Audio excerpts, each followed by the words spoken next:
Hi, everyone. Let's see. Yes, thank you.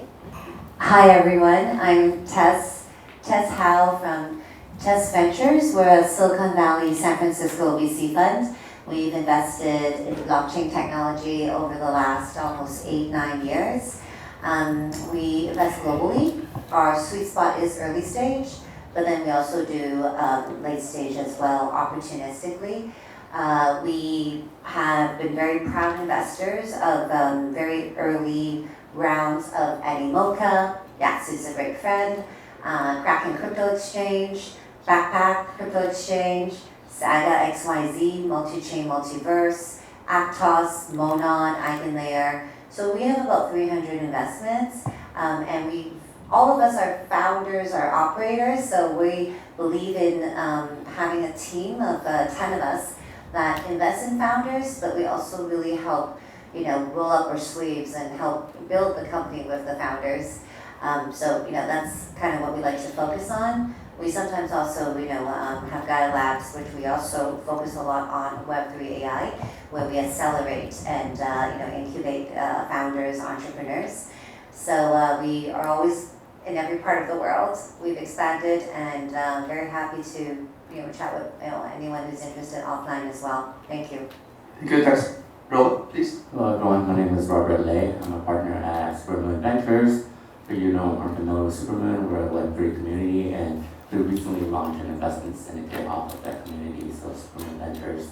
And we focus on very early stage, less than $500,000 checks, and pretty broad, which analysts. We love the entire Web3 crypto space. We do spend a lot of time in AI. And one of our key focus areas in this cycle really is just at the app layer, who's building for end users, whether it's retail or whether it's enterprises and businesses that are using blockchain digital assets to really build them. So that's what we're looking for. And I also lead the crypto research team at PitchBook as well. Okay, thank you. Kiwi? Yeah, hi everyone. I'm Kiwi from TessVentures, and I'm mainly responsible for the research team in TessVentures. As you know, TessVentures is from the exchange OKX, and we focusing on the financial investment for our exchange. And especially for AI, we have invested in many AI projects, and we are very closely investigating in AI area, and wanted to connect with you guys. Yeah. Okay, thank you. So let's start from the intersection with blockchain and AGI. So what do you think the relationship between blockchain technology and AGI evolving in the next 5 to 10 years? And what role does blockchain play in the evolving of the AGI?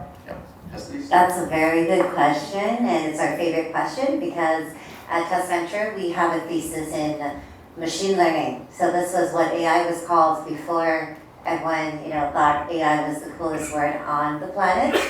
So we've been investing in traditional equity in machine learning startups, mainly because we spent some time at Stanford, or the team background in Berkeley, MIT or Harvard. So we got a chance to see a lot of the research. Of course, Singapore also has some great schools that have great research labs and across the world. So we've been very fortunate. Through that, we saw that Web3 AI is going to be very interesting, not because it's a great narrative, but more how can you use the blockchain technology as something that can be really applicable in artificial intelligence. And that's where we think when you invest in founders that actually have domain expertise, they are the ones that can help us figure out, is it inference, or is it verification on chain, or is it, which is that even possible, or is it AI agent?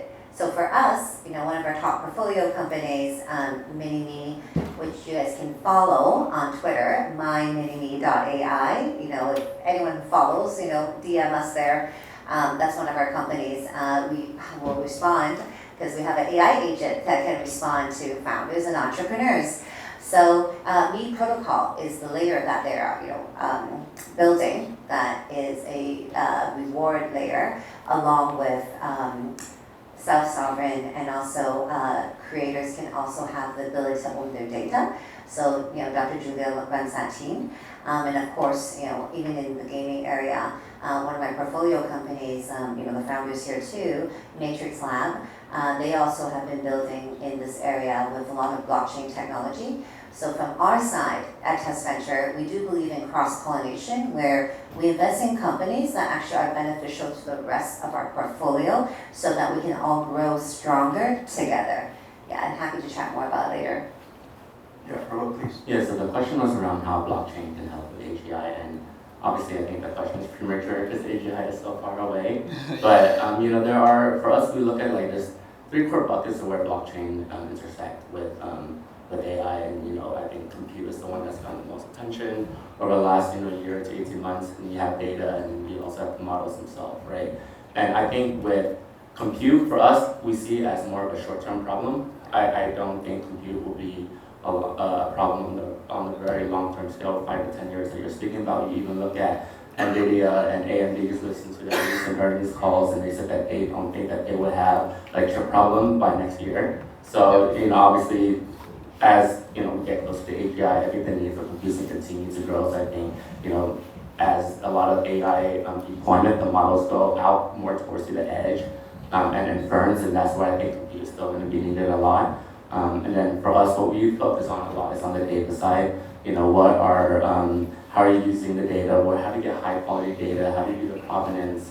How do you do the verifiability of all that? And I think that is where blockchains and crypto can come in as an incentive layer, as a way to do trustless gathering the data and verification and all that as well.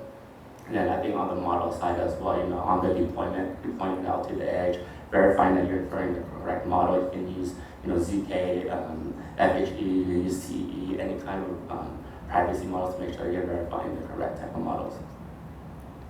Thank you. Yeah, Kiwi. Yeah, actually I think AGI is too far away. Yeah, even we don't have a practical AI agent. The AI agent is very far from using. I think it's not. I think so. Most of the practical tools for me is Perplexity. I use it every day. Yeah, but for AGI, even AI agent is very far away. So, but I'm personally very optimistic about the development of AGI. Maybe in 5 or 10 years, I think it maybe work.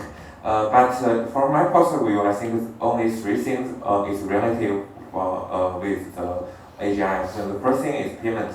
I don't think AGI has necessarily to relate with US dollar or CNY. So I think for a total AGI, they need to use Bitcoin. So the crypto is the most useful payment method for all AGI.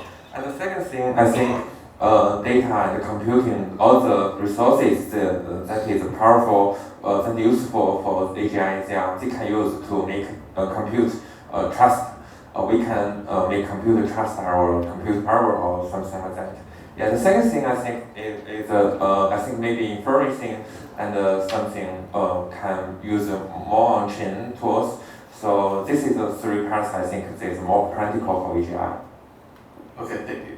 So the second question goes to since you guys are the investors, what kind of application or scenario that excites you most in the blockchain and AI area? Yeah. We absolutely believe the future is about AI agents, and actually AI agent is already here. If you look at the equity world, a lot of builders have already been launching various AI agents. We think that artificial intelligence, open AI, ChatGPT, this is all generic. Right now, we're moving into an area of domain expertise data, and that's where you're going to find, domain expert AI, skilled AI agents. That's going to be, multi-agents. That's what, us as an individual will be utilizing.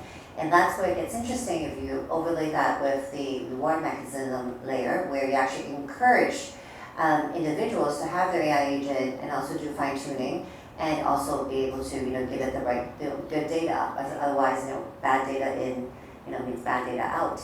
So I think you're going to be hearing a lot about, AI agent in the next coming 18 months.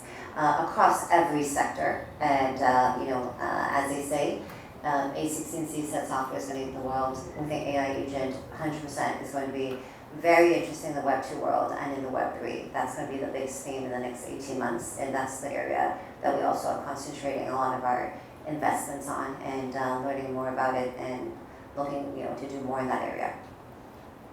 Okay. Yeah, and AI agent is definitely an interesting area. I think just back to what I said earlier, data is probably the biggest unlock for AGI. I mean, you think about right now, all the most valuable data in the world is not being trained at OpenAI. I think it's being locked away at healthcare companies, financial services providers. So how do you get that data out? And the main thing is you have to be able to use that data in a way where you preserve privacy and is in compliance with local laws, regulations, right? And then, some of the most promising technologies that we see, like I mentioned, TEE, which is, trusted execution environments, FHE, ZK. The only challenge right now is we're really early with those technologies. You can't use that to train AI at scale yet. And one of the biggest limitations that we know is compute, and the hardware is just not there right now. FHE is notoriously slow, ZK is still slow as well. TE is probably the fastest, but the use cases are pretty limited. So we spend a lot of time thinking about how do you extract the data out of all these siloed areas and be able to use that to train AI. And I really think that's how you're going to get to AGI, because there's so much unlocked in all those data sets in the silos. That's what we're looking at.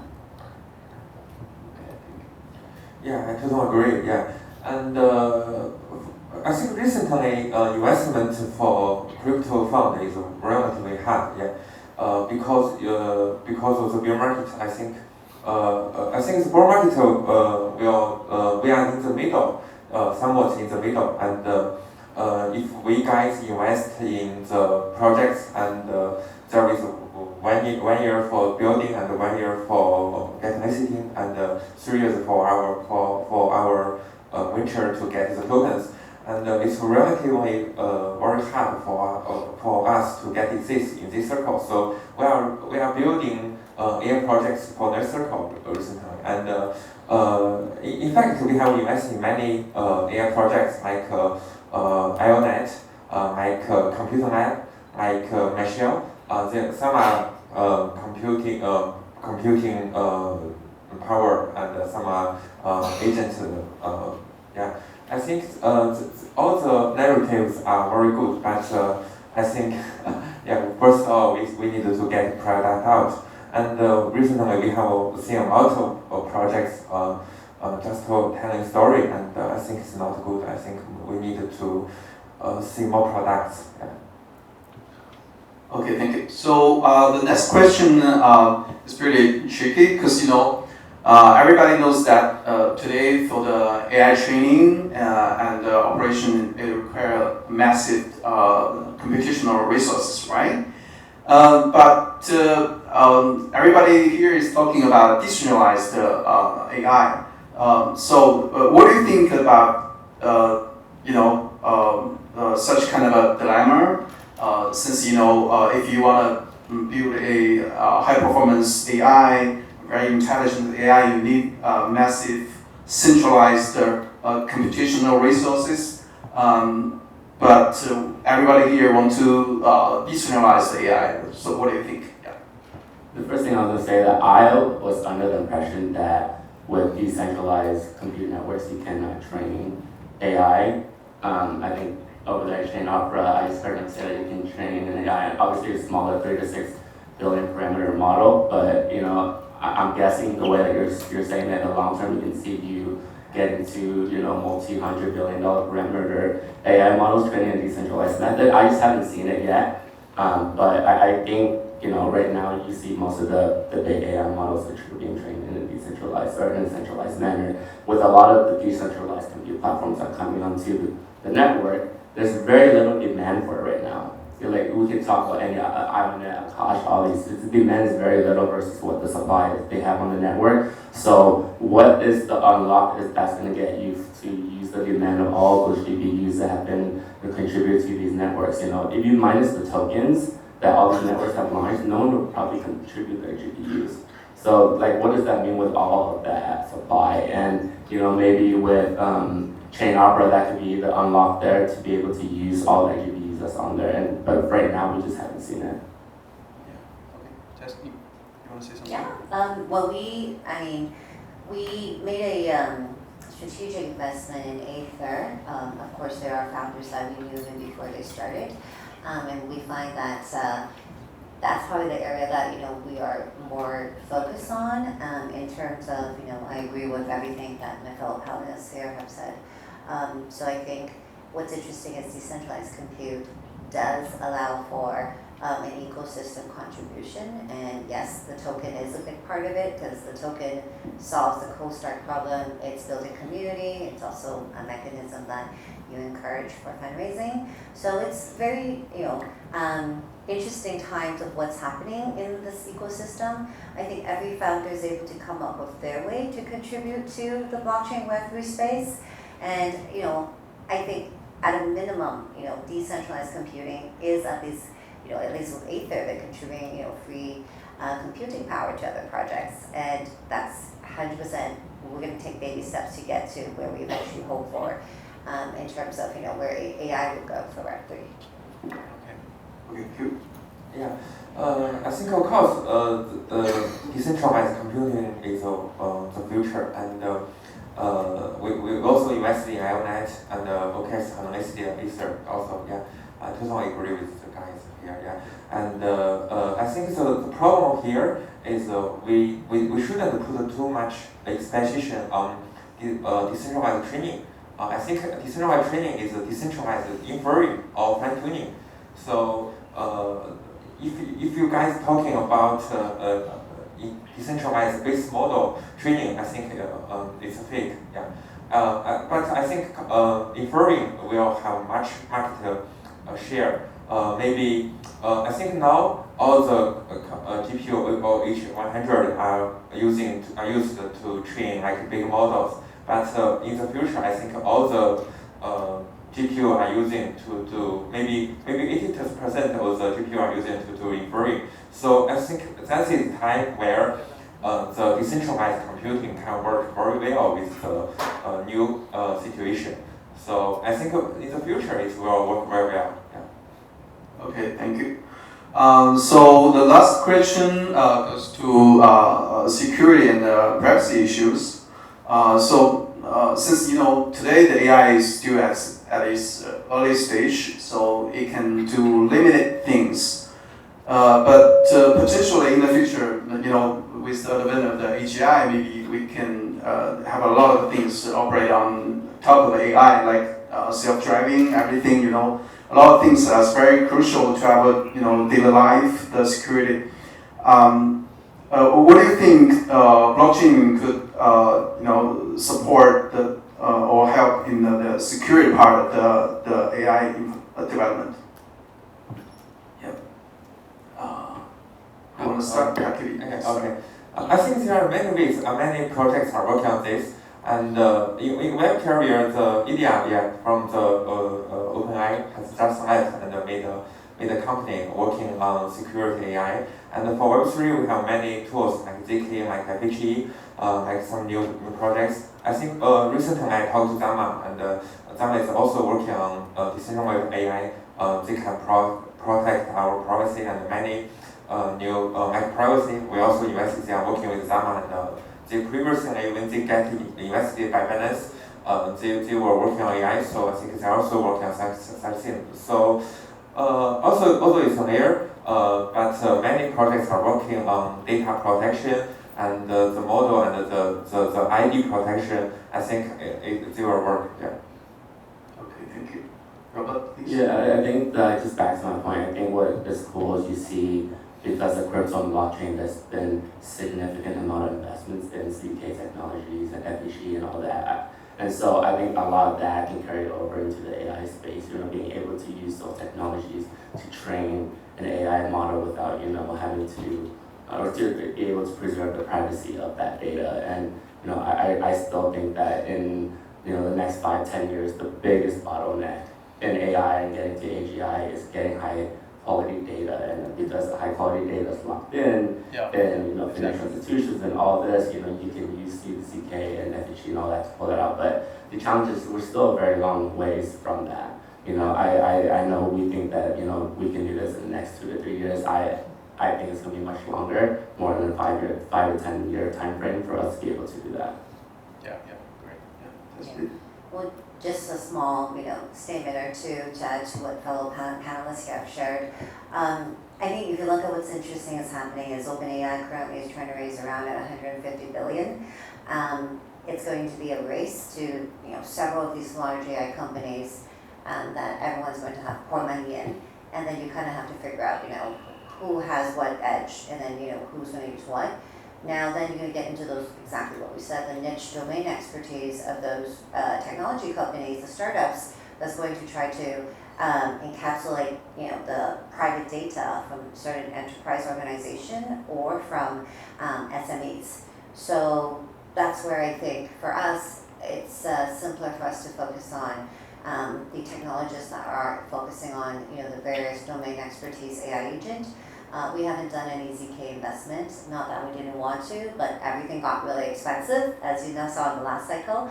And then of course right now there's ZKML, and we've been opportunistically looking at that. We're learning. We definitely don't claim to think we know everything, but we love learning from founders and understanding where the gap in the market is and what the competitive edge is and who the competitors are. So we're always open to discussions in this area.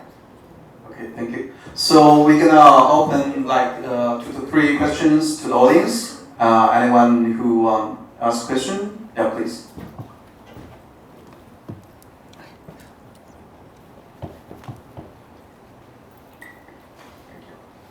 Thank you very much. The panelists about an hour ago, Imad was here on stage talking about the crucial importance of decentralizing this nascent AI economy.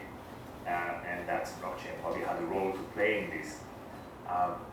What do you think are the potential scenarios of how Web3 technologies, potentially tokens, could help decentralize AI, the AI infrastructure, the AI tech stack? And what do you think are the paths we should avoid, and what are the paths you think that maybe we should more lean towards on that convergence between AI and Web3 tech? Yeah, who wants to answer this question? Robert, interesting, this question. Yeah, there are many ways. I think right now you talk about infrastructure, right? So I think the deeper narrative with, decentralized GPU is a big one. I think for me is that launching a token, and I know there are benefits, building community, raising capital and all that, but then sometimes I see a lot of founders invest in it, not just necessarily to decentralize compute, but just the deepen area, there's the tokens get launched way too early. And then what happens is, you raise money and you're able to build some product, but then, the token prices goes down, and then now your whole team's motivated to work, and then you see founders leave. This thing I've seen over and over and over and over again. So what I always caution founders is, and this is not even specifically to DeepIn, to be honest, really think about your token launches and what it serves, what purpose it serves for your product.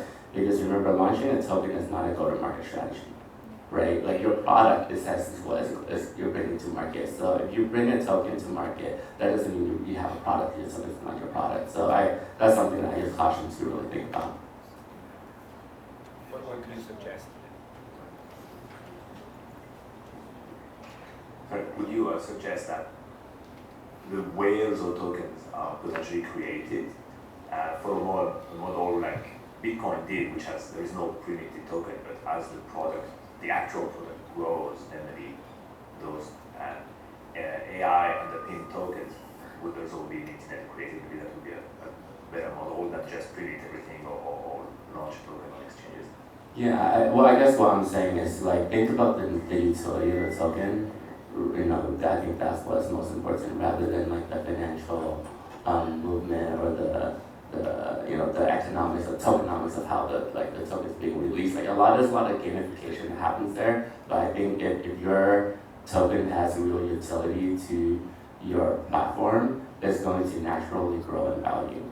But then if you're like, playing with market makers and then make sure you have liquidity and make sure you have all these lock schedules and all that, that way the token prices go up, I think that's probably not the way you want to do it. And I can agree to that. To your point, what might work, what we've seen is a lot of founders are now building and going to market with a product that they actually don't mention the blockchain side at all. There's no token discussion. And one example, because our team is our foodies, is Blackbird. Basically, we're telling everyone, mine the Blackbird tokens. Like, just go to these indie restaurants, and it solves a great problem because these indie restaurants are not going to be able to compete with Cheesecake Factory. That is like this big conglomerate that everyone just goes in every city. These indie restaurants are owned by individual families, and they may only have 3 or 4 in a city. And the product, is innovated. You go there, you swipe, and sometimes they apply the duolingual, streaks and all those mechanisms.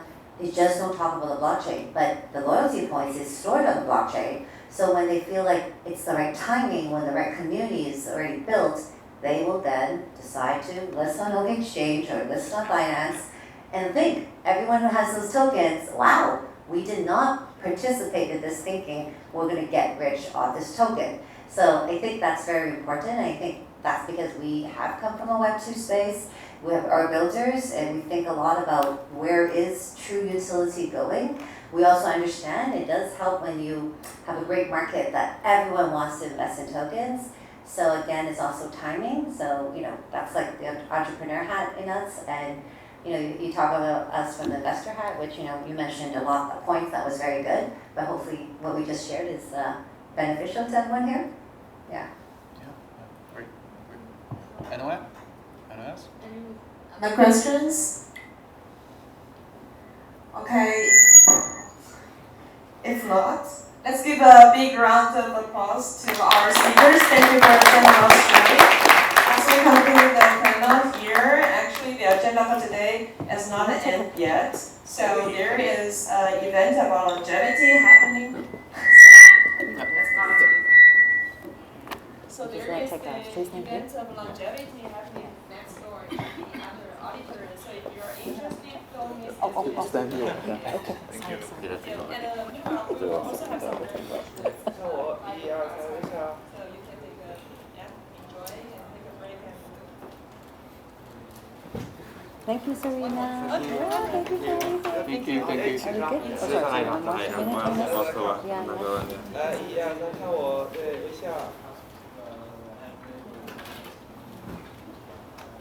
Thank you. Thank you. Thank you for coming. Yeah, thank you for organizing. Yeah. Thank you. Yes. Yeah, sure. Everyone talks about each other. I've heard all my friends say we should meet. I already follow you on Twitter. Yeah, no, thank you. If you can help me follow my stuff with me, my .ai on Twitter, that would be great. Yeah, sure, of course. Twitter is like Brian telling me. Yeah. During the